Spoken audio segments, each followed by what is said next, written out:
আসসালামু আলাইকুম বন্ধুরা, কেমন আছেন সবাই? আশা করি সবাই ভালো আছেন, সুস্থ আছেন। আলহামদুলিল্লাহ আমরাও খুব ভালো আছি, সুস্থ আছি। সোনালী রান্নাঘর অ্যান্ড ব্লগ চ্যানেলে আপনাদের প্রত্যেককে স্বাগত জানাই। আজকের রেসিপি হচ্ছে সরু চাকুলি পিঠা রেসিপি। এই পিঠাটা বানানো যতটা সহজ, খেতে কিন্তু খুবই সুন্দর লাগে। তো এই তো দেখতেই পাচ্ছেন, আমি কিন্তু দেখিয়ে দিলাম কতটা জালিদার আর কতটা পাতলা হয়েছে। একদম কাগজের মতো পাতলা হয়েছে আর কতটা জালিদার হয়েছে। তো এই রেসিপিতে চলুন কীভাবে তৈরি করেছি সেটাই দেখিয়ে দিচ্ছি। তো রেসিপিটা তৈরি করার জন্য এখানে আমি একটা পাত্র নিয়েছি, আর এখানে আমি শুকনো চালের গুঁড়ি নিয়েছি 2 বাটি। 2 বাটি শুকনো চালের গুঁড়ি নিয়েছি। আপনারা চাইলে কিন্তু ভিজা চালের গুঁড়ি দিয়েও তৈরি করতে পারেন, আর আপনারা আপনাদের পরিবার সদস্য অনুযায়ী চালের গুঁড়িটা নিয়ে নেবেন। তো এই তো দেখতে পাচ্ছেন আমি নিয়ে নিয়েছি। তারপরে এখন আমি এখানে জল ব্যবহার করব। তো এখানে পরিমাণ মতো জলটা ব্যবহার করতে হবে। ব্যাটারটা হবে খুব পাতলা। তো এখানে আমি প্রথমে 1 বাটি জল ব্যবহার করলাম। দেখতেই পাচ্ছেন যে বাটিতে আমি চালের গুঁড়ি নিয়েছি সেই বাটিতেই জলটা নিয়েছি। তো 2 বাটি আটার মানে চালের গুঁড়ির জন্য কিন্তু আমি এখানে 2 বাটি জল ব্যবহার করেছি। দেখতেই পাচ্ছেন 2 বাটি আমি জল কিন্তু পরিমাপ করে দিয়ে দিলাম। দিয়ে আমি ব্যাটারটা ঘুলে দেখব।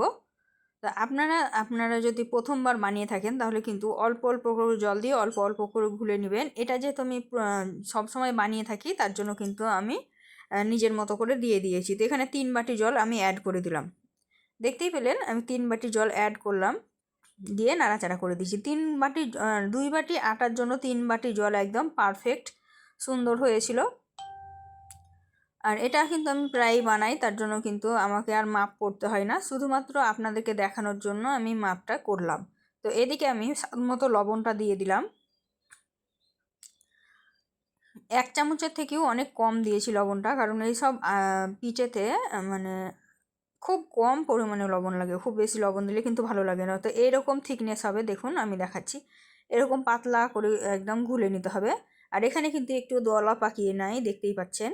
তো আমি এভাবেই করি, আমার কিন্তু দলা পাকাই না। তা আপনারা যদি চান অল্প অল্প করে জল দিয়ে ভালোভাবে ঘুলে নিতে পারেন। তো এটা আমার পারফেক্টভাবে রেডি হয়ে গেছে। এখন আমি একটা প্যান নিয়েছি, এখানে ডোসা প্যান নিয়েছি, দিয়ে হালকা করে তেল ব্রাশ করে নিয়েছি। দিয়ে এখন আমি কিন্তু এটাকে হালকা গরম হতে দিয়েছি। গরম হলেই কিন্তু এর মধ্যে আমি অল্প অল্প করে ব্যাটারটা ছড়িয়ে দেব।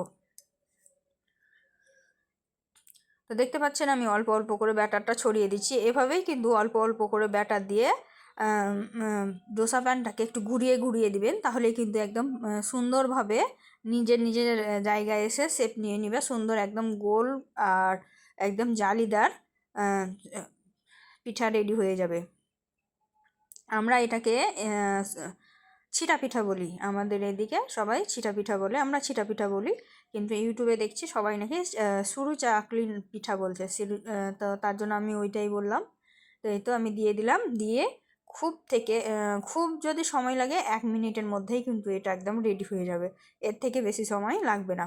তো একটু পরে এটা দেখবেন নিজে থেকেই ছেড়ে আসবে। তো এটা নিজে থেকেই ছেড়ে এসছে, দেখুন পুরো আমি ছাড়িয়ে দিয়েছি সাইডটা।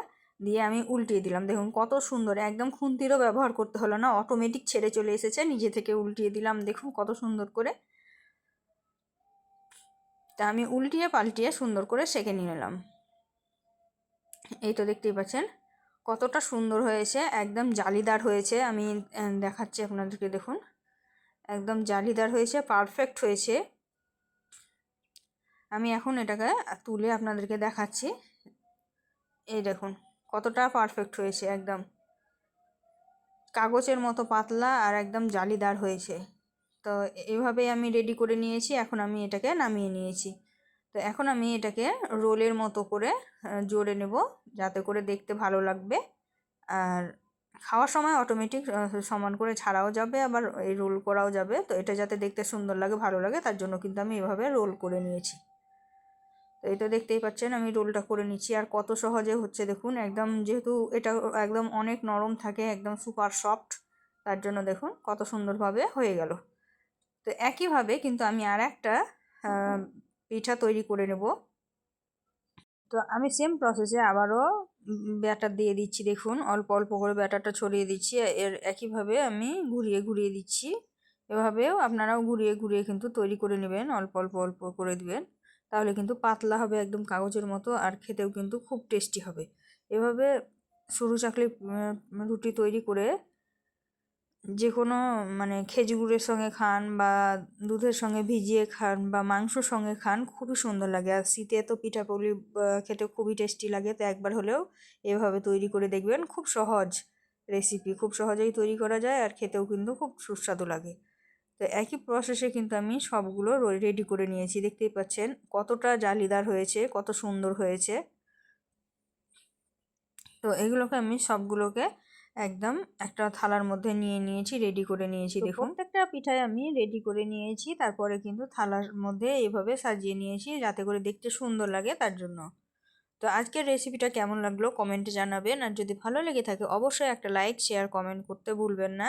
আর এই ধরনেরই আরও নিত্য নতুন রেসিপি পাওয়ার জন্য অবশ্যই আমার চ্যানেলটিকে সাবস্ক্রাইব করে দেবেন, পাশে থাকা বেল আইকনটিকে প্রেস করে দিবেন। তো আজকে এই পর্যন্ত, দেখা হবে এই ধরনের আরও নিত্য নতুন রেসিপি নিয়ে পরবর্তী ভিডিওতে। ততক্ষণ সবাই ভালো থাকবেন, সুস্থ থাকবেন, আর আমার জন্য একটু দোয়া করবেন। খোদা হাফেজ।